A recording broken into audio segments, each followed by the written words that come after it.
بسم اللہ الرحمن الرحیم۔ حدیث نبوی صلی اللہ علیہ وآلہ وسلم۔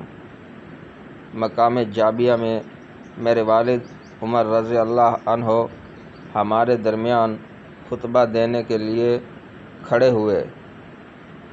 انہوں نے کہا، لوگو، میں تمہارے درمیان اسی طرح خطبہ دینے کے لیے کھڑا ہوا ہوں جیسے رسول اللہ صلی اللہ علیہ وآلہ وسلم ہمارے درمیان کھڑے ہوتے تھے۔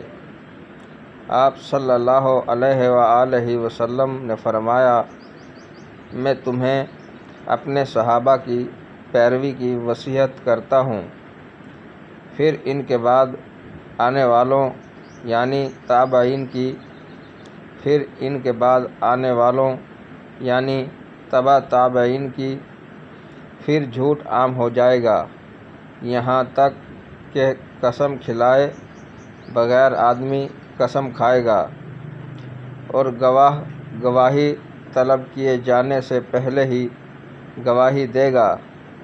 خبردار، جب بھی کوئی مرد کسی عورت کے ساتھ خلوت میں ہوتا ہے تو ان کے ساتھ تیسرا شیطان ہوتا ہے۔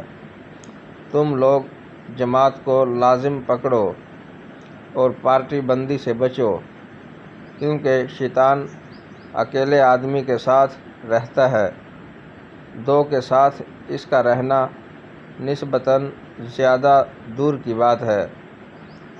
جو شخص جنت کے درمیانی حصہ میں جانا چاہتا ہو وہ جماعت سے لازمی طور پر جڑا رہے، اور جسے اپنی نیکی سے خوشی ملے اور گناہ سے غم لاحق ہو، حقیقت میں وہی مومن ہے۔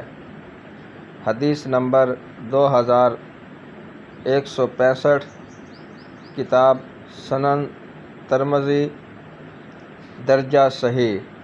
ناظرین کرام، مزید اسلامی ویڈیو دیکھنے کے لیے ہمارے چینل کو سبسکرائب کریں اور بیل آئیکن دبائیں، اور ویڈیو اچھی لگنے کی صورت میں لائک کریں اور کومنٹس میں اپنی قیمتی رائے کا اظہار ضرور فرمائیں۔